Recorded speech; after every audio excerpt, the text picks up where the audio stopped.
Hello guys, आज हम exercise 13.2 करेंगे।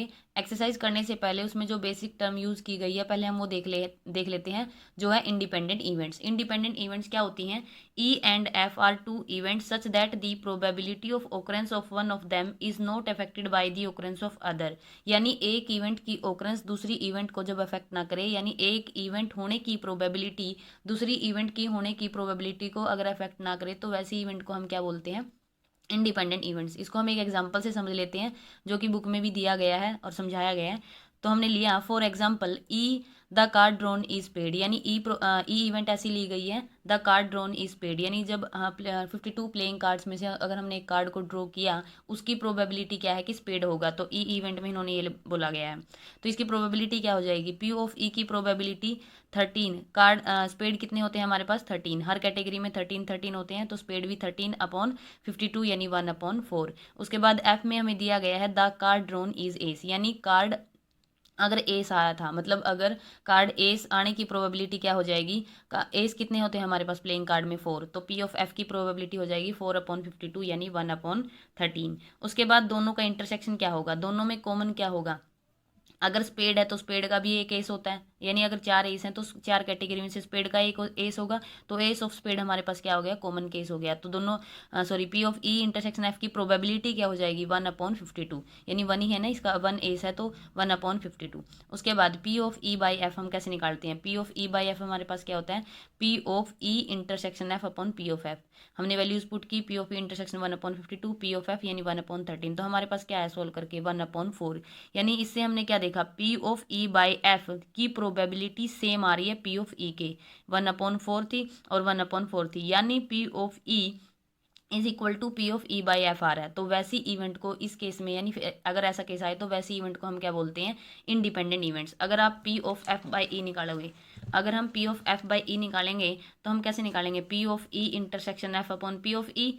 ई नीचे है तो पी ऑफ ई नीचे हो जाएगा। P of F by E as it is, इसकी वैल्यू क्या थी इंटरसेक्शन की? 1/52, और पी ऑफ ई की हमने निकाली थी 1/4। तो कितनी आई? 1/13, जो कि किससे मैच करेगी? पी ऑफ एफ से। पी ऑफ एफ की भी प्रोबेबिलिटी क्या आई थी? 1/13। यानी ऐसी इवेंट क्या होगी हमारे पास? Independent event. तो इससे हम क्या कंक्लूजन निकाल सकते हैं? तो हमने क्या कंक्लूजन निकाला? P of E by F हमारे पास क्या होता है? P of E intersection F upon P of F. तो हमने ये लिख लिया। उसके बाद P of E by F is equal to P of E intersection F upon P of F. P of F को अगर हम इस साइड शिफ्ट करते हैं तो ये क्या हो जाएगा? P of F into P of E by F is equal to P of E intersection F. किस केस के लिए निकाल रहे हैं? अगर इवेंट इंडिपेंडेंट है। अगर इवेंट इंडिपेंडेंट है तो हमारे पास क्या होता है? P of E by F की प्रोबेबिलिटी किसके इक्वल होती है? पी ऑफ ई के। तो वही हमने यूज़ किया, जैसे कि हम एग्जाम्पल में देख के आए हैं, दोनों की प्रोबेबिलिटी क्या होती है? सेम, अगर इवेंट क्या हो? इंडिपेंडेंट। तो इससे हमारे पास क्या कंक्लूजन निकला? P of F is equal to P of E is equal to P of E intersection F. यानी हम बोल सकते हैं अगर दो इवेंट इंडिपेंडेंट हैं तो उनका इंटरसेक्शन उनकी अलग अलग प्रोबेबिलिटी के इक्वल होगा।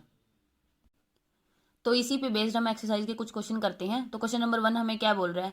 If P of A equals to 3/5 and P of B is equal to 1/5, find the probability of A intersection B if A and B are independent events. अगर A and B independent events हैं और P of ए और P of B की हमें अलग अलग probability दी गई है, तो हमें P of A intersection B बताना है। तो अगर इवेंट इंडिपेंडेंट है तो उससे हम अभी हमने क्या कंक्लूजन निकाला है? अगर इवेंट इंडिपेंडेंट है तो P of A intersection B is equal to P of A into P of B के इक्वल होता है।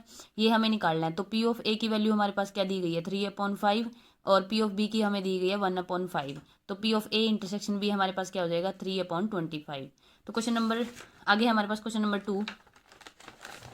क्वेश्चन नंबर 2 हमें क्या बोल रहा है? 2 cards are drawn at random and without replacement from a pack of 52 card, find the probability that both cards are black.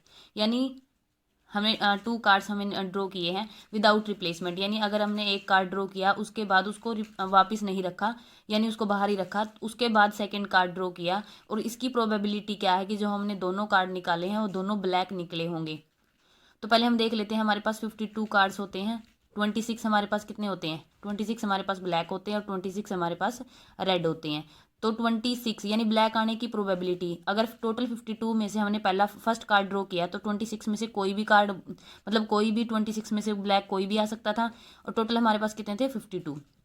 जब हमने इसको निकाला उसके बाहर ही रखा, यानी विदाउट रिप्लेसमेंट का केस है, उसको बाहर ही रखा, अंदर दोबारा नहीं डाला, तो उसके बाद ब्लैक कार्ड कितने बचे होंगे हमारे पास 25, उसके और नीचे हमारे पास 52, टोटल में से भी एक कम हो गया होगा क्योंकि ब्लैक बाहर गया, तो 52 में से कितने बच गए 51। इन्होंने क्या पूछा था, इसकी प्रोबेबिलिटी क्या है कि बोथ कार्ड्स आर ब्लैक, यानी दोनों कार्ड ब्लैक होने की प्रोबेबिलिटी क्या होगी।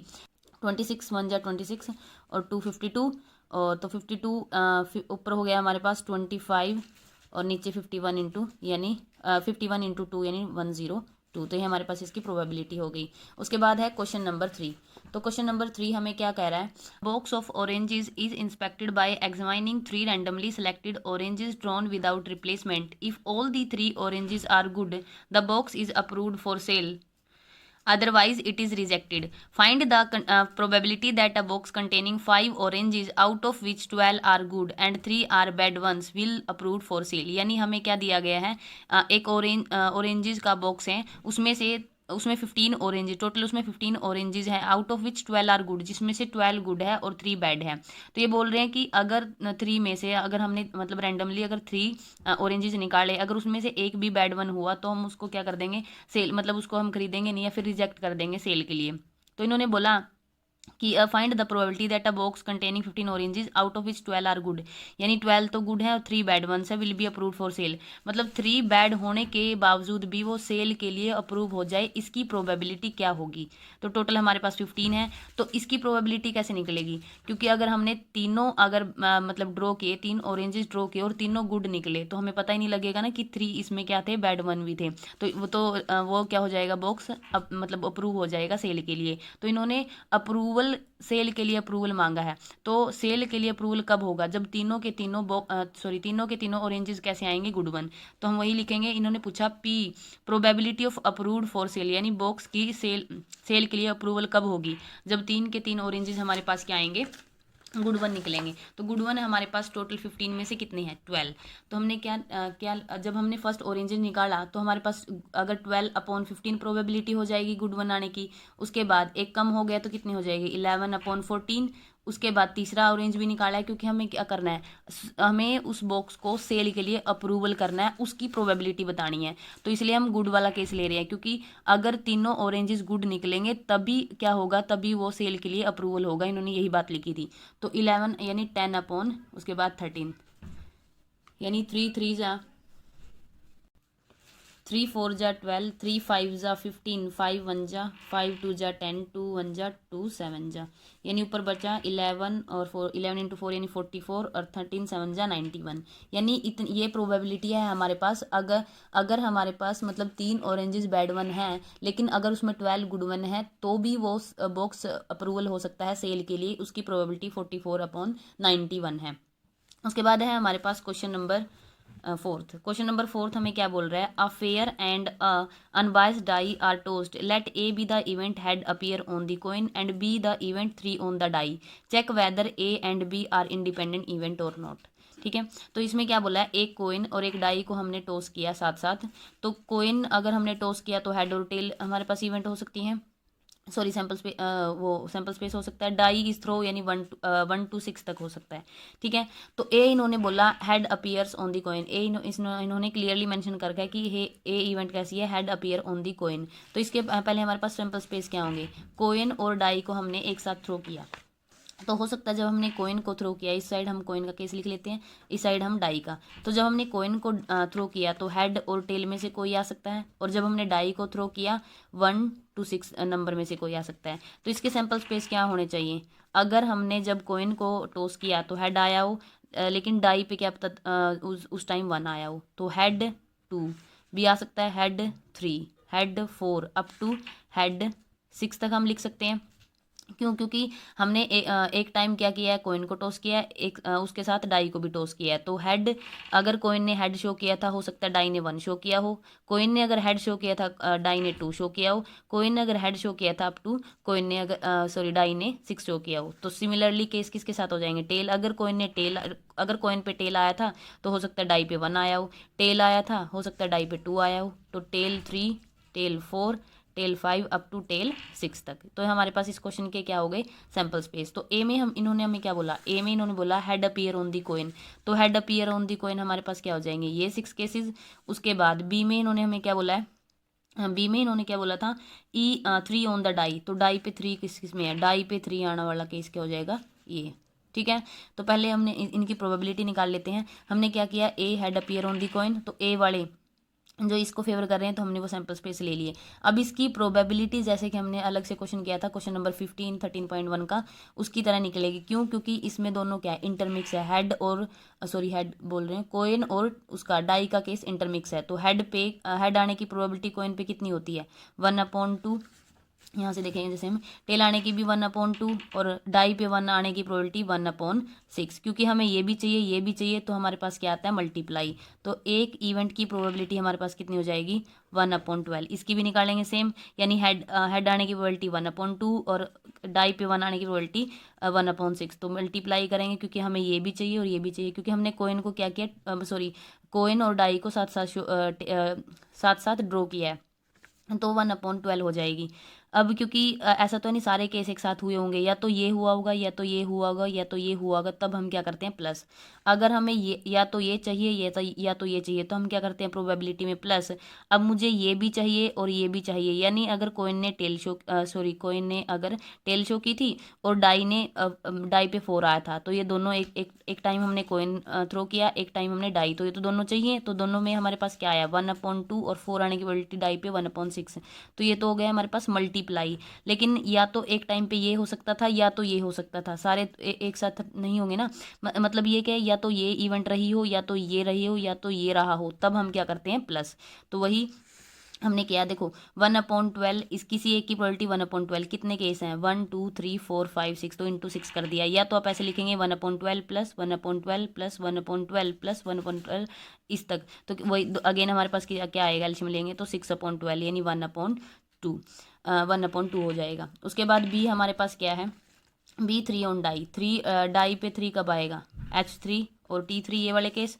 तो इसकी प्रोबेबिलिटी क्या होनी चाहिए, इसकी प्रोबेबिलिटी एक की 1/12, इसकी 1/12 प्लस करेंगे या फिर 2 से मल्टीप्लाई कर देंगे, क्योंकि 2 केस ऐसे, तो 2/12। उसके बाद दोनों में इंटरसेक्शन क्या होना चाहिए, ए इंटरसेक्शन बी हमारे पास क्या आएगा सैम्पल स्पेस से। अगर हम देखते हैं पहले को हमने लाइनिंग से किया, उसके बाद सर्कल से, तो लाइनिंग और सर्कल में कौन कौन आ रहा है H3। वैसे भी अगर हम देखें तो ई इवेंट की मांग थी कि हेड ऑन दी कोइन और head appears on the coin E की, और एफ में हमें क्या बोला था डाई करे 3 शो करे, तो वही है दोनों को ही मतलब दोनों कंडीशन पूरी हो रही है, तो ये हमारे पास क्या हो गया इंटरसेक्शन, यानी कॉमन में आ जाएगा। तो ए इंटरसेक्शन भी हमने लिखा H3 का केस, और ये एक ही है, तो इसकी प्रोबेबिलिटी क्या हो जाएगी 1/12। क्यों, क्योंकि हेड आने की प्रोबेबिलिटी 1/2 और इसकी 1/6 यानी 1/12। तो independent if they are independent events, तो इंटरसेक्शन और इनकी अलग अलग प्रोबेबिलिटी इक्वल होनी चाहिए। तो ये हमें चेक करना था कि इंडिपेंडेंट इवेंट्स है या नहीं। तो हमने P of A intersection B निकाला, वो हमारे पास आया था 1/12। पी ऑफ ए हमारे पास 2/12 मल्टीप्लाई पी ऑफ बी हमारे पास आया 1/2। सोल्व करेंगे तो 1/12 इक्वल्स टू 1/12 आ रहा है, तो हम बोल सकते हैं 10 दीज इवेंट्स आर इंडिपेंडेंट। उसके बाद है हमारे पास क्वेश्चन नंबर 5। क्वेश्चन नंबर 5 क्या बोल रहा है, a die marked 1 2 3 in red and 4 5 6 in green is tossed. Let A be the event the number is even and B be the event the number is red.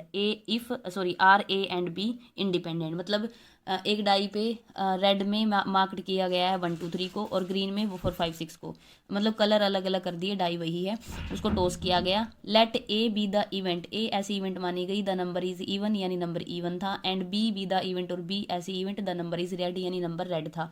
Are A and B event independent, क्या A and B event independent है। तो independent हम कैसे check करते हैं, उनका intersection और P of A into P of B अगर इक्वल आए तो इवेंट कैसी होती है इंडिपेंडेंट। तो पहले हम सैम्पल स्पेस लिख लेते हैं। आर डाई लिखा, मतलब यानी एक डाई को अगर थ्रो किया तो 1 2 3 अप टू 4 5 6।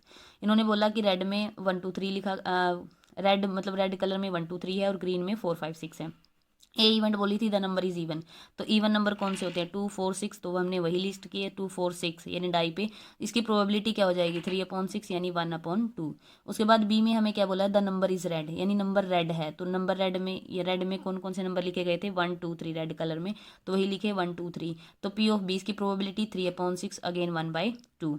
दोनों में इंटरसेक्शन क्या है, दोनों में इंटरसेक्शन हमारे पास क्या है, दोनों में क्या दिख रहा है 2, तो 2 दोनों में कॉमन है, तो P of A intersection B यानी ए केस है तो 1/6। For independent events, independent events के लिए हम क्या चेक करते हैं, P of A intersection B is equal to P of A into P of B. P of A intersection B हमारे पास क्या है 1/6 equals to P of A 1/2 और पी ऑफ बी 1/2, तो ये क्या हो जाएगा 1/4 या नॉट इक्वल टू 1/6, तो these events are not independent. उसके बाद है हमारे पास क्वेश्चन नंबर 6, बिल्कुल इसी से मैच कर रहा है, ये इंडिपेंडेंट इवेंट का ही केस चल रहा है अभी तक हमारे पास। तो let E and F are be events with P of E is equal to 3/5 and P of F is equal to 3/10 and P of E intersection F is equal to 1/5 are E and F are independent. मतलब P of E, P of F और P of E intersection F की हमें probability दी गई है, simply पूछा है कि independent है या नहीं। तो हमारे पास इंडिपेंडेंट होने के लिए क्या होना चाहिए, P of E intersection F is equal to P of E और पी ऑफ एफ।